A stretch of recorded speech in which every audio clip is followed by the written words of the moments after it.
दोस्तों, कहते हैं ना, घर की चार दीवारों में सिर्फ ईंटें नहीं होती, उनमें छिपे होते हैं अनकहे जज्बात, गलतफहमियां और वो प्यार जो कई बार तानों की आवाज में खो जाता है। आज की कहानी भी ऐसी ही है, एक ऐसी बहू की जो खुद को अकेला समझती रही और एक ऐसी सास की जिसका प्यार बोल नहीं पाता था। चलिए सुनते हैं नारियल जैसे रिश्ते की कहानी। सुबह के ठीक 9 बज रहे थे। खिड़की से आती धूप किचन के फर्श पर ऐसे पड़ रही थी जैसे किसी ने सोने की परत बिछा दी हो, लेकिन रिया का मन उस रोशनी जैसा बिल्कुल भी नहीं था। हाथ रोटी बेल रहे थे पर दिमाग में बस सुनीता जी की बातें ही घूम रही थी। आज फिर पराठे जल गए। ऑफिस की फाइलों में ही दिमाग रहता है तो घर को ताला लगा दे, बेहतर रहेगा। रिया ने कुछ नहीं कहा, बस सिर झुका लिया।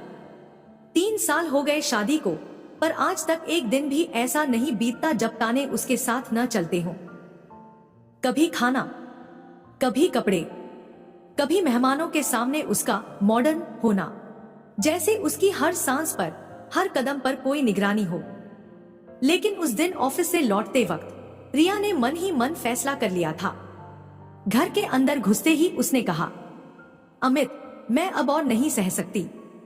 मांझी को मुझसे नफरत है, हमें अलग रहना होगा।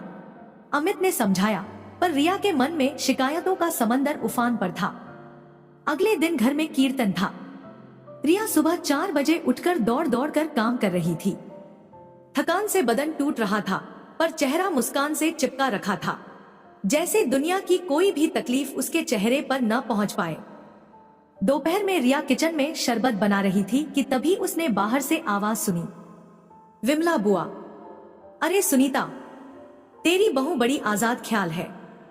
कल रात भी 10 बजे आई थी और देख तो साड़ी भी ठीक से नहीं ली। आजकल की बहुएं सास को नौकरानी समझती हैं। जरा संभाल कर रख, वरना बुढ़ापे में वृद्धाश्रम पहुंचा देगी। चमचा रिया के हाथ से गिर पड़ा। उसके होंठ कांपने लगे। आज तो सुनीता जी के पास मौका था, शायद अब वो भी सबके सामने उसे नीचा दिखा देंगी। पर तभी पहली बार सुनीता जी बदलती हुई नजर आई। हॉल में अचानक सन्नाटा छा गया। सुनीता जी ने कहा, दीदी, बस मेरी बहू के बारे में एक शब्द और नहीं। रिया स्तब्ध रह गई। वो आवाज, वो शक्ति, वो गर्व उसने कभी सुनी ही नहीं थी। सुनीता जी बोली, आप जिसे आजाद ख्याल कह रही हैं ना, उसी ने पिछले साल मेरे घुटनों का ऑपरेशन अपनी सेविंग्स से करवाया था। मेरा बेटा भूल गया था, लेकिन रिया ने हर अपॉइंटमेंट, हर दवाई, सब संभाला। विमला बुआ चुप, पर सुनीता जी की बातें जारी। वो देर से आती है क्योंकि पार्टी नहीं करती, काम करती है, थक कर आती है, फिर भी सबसे पहले मेरे कमरे में पूछती है, मांझी, बीपी की गोली ले ली? उनके स्वर में एक भारीपन था। मैं उसे डांटती हूं क्योंकि वो मेरी बेटी जैसी है, पर इसका मतलब ये बिल्कुल नहीं कि कोई बाहर वाला मेरी बेटी पर उंगली उठाए। मेरी बहू मेरा अभिमान है। रिया की आंखें भर आईं। एक सच जो उसने कभी समझा ही नहीं था। किचन के कोने में रिया फूट फूट कर रो पड़ी। वो डांटे, वो ताने, शायद नफरत नहीं, एक छिपा हुआ प्यार था जो बोल नहीं पाता था। रिया मुस्कुराते हुए बाहर आई, सबके सामने झुककर बुआ सास के पैर छुए और फिर सुनीता जी के पास गई।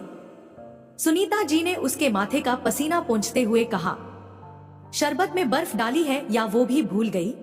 लेकिन इस बार वो डांट चुभी नहीं, मीठी लगी। पहली बार रिया को लगा कि ये घर उसका भी है।